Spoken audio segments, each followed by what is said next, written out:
ஆனா வெளியே வந்துட்டு சிரிச்சிட்டு நான் எந்த தவறும் செய்யலன்னு சொல்றாரு பாத்தீங்களா? இதுதான் ஆணவத்துடைய உச்ச கொடுமை.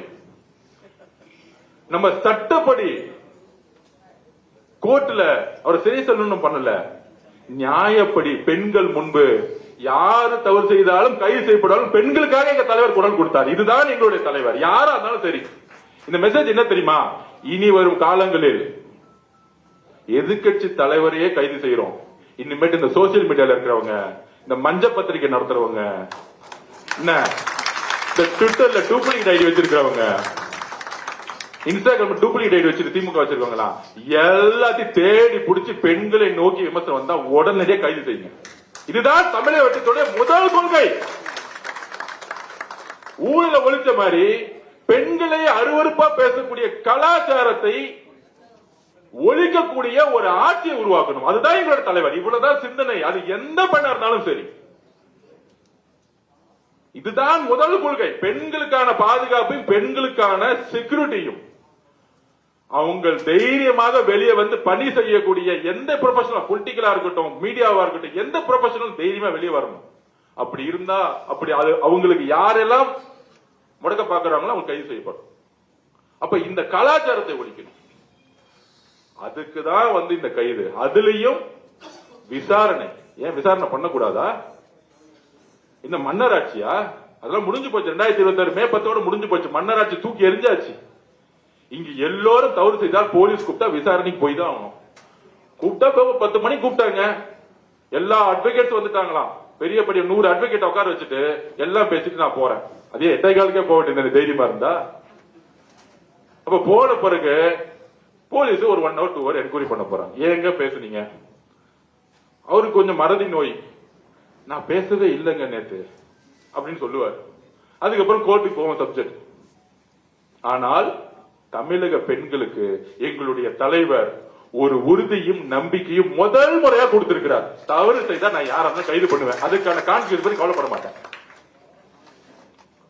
எதிர்கட்சி தலைவரா நீ நைட் என்கொயரி முடியும், காலைல சட்டத்தை வைக்குவாங்க, என்ன வேணா கேள்வி கேளுங்க, நாங்க இருக்கிறோம், எழுதி வச்சுக்குவாங்க. அண்ணா பொதுச்செயலாளர் அண்ணா தலைவர்கிட்ட ரிக்வஸ்ட் பண்ணிருங்க, இனிமேட்டு உதயநிதி அவர்கள் தலைவர் வச்சு பதில் சொல்ல வேணாம். நான் இருக்க, அண்ணன் விஸ்வநாத அண்ணன் இருக்கிறாரு, செங்கோட்டை அண்ணன் இருக்கிறாரு, நம்ம தம்பி ரமேஷ் இருக்கிறாரு, இங்க இருக்கக்கூடிய சட்டமன்ற உறுப்பினர் இருக்காரு, நம்ம பதில் சொல்லிக்குவோம். தலைவர் போய் நேரா அவருடைய ஆட்சி பணியை அவர் பாடி செய்யட்டும், பதிலே சொல்ல வேண்டாம். இந்த மாதிரி கேரக்டருக்கு இந்த ஆபாச நீதிக்கெல்லாம் எந்திரிச்சு எங்களுடைய தலைவர் தமிழக மக்களால் சிங்களா தேர்ந்தெடுக்கப்பட்ட நம்பிக்கை உருவாக்கி தலைவர் பதில் சொல்ல வேண்டிய அவசியமே கிடையாது, பதில் சொல்லக்கூடாது. தயவு செஞ்சு தீர்மானம் போடுங்க. இனிமேட்டு எதிர்கட்சி தலைவர் எந்திரிச்சு சட்டம், அண்ணா நீங்க தான் அவை தலைவர், நீங்க தயவு செஞ்சு சொல்லிடுங்க, நீங்க எந்திரிச்சு பதில் சொல்லுங்க போதுங்க. இல்ல நம்ம ரமேஷ் போதுங்க, நாம போதும், அண்ணன் இருக்காரு, விஸ்வநாத் அண்ணன் இருக்காரு, நம்ம பாத்துக்கலாங்க. அப்ப நம்ம பாத்துக்கலாம். தலைவர் வளர்ச்சியை நோக்கி அரசியலை உருவாக்கட்டும், நம்ம அரசியலை பாத்துக்குவோம். நீங்க அவரை, அதாவது திமுக காரங்க இறங்கிட்டாங்க சொல்றாங்க எங்க பார்த்தாலும் போராட்டம். ஒன்னும் இல்ல, எங்க பொதுச் செயலாளரும் சரி நாங்களும் ஜஸ்ட் கண்ணு காமிச்ச ஒட்டுமொத்த ஜென்சி ரோட்ல இறங்கினா மகன ஒருத்தன வீட்டு இருக்க மாட்டீங்க, ஒருத்த வீட்டு இருக்க மாட்டீங்க.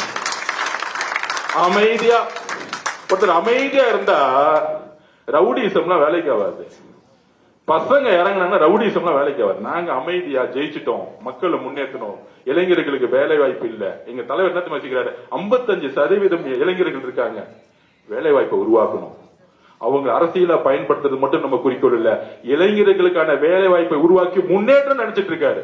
அப்படி ஒரு அரசியல் தலையீடு அவருக்கு வந்து டிஸ்டர்ப் பண்ணா, நாங்க இருக்கிறோம், மற்ற அமைச்சர்கள் இருக்காங்க, சட்டமன்ற உறுப்பினர் இருக்காங்க.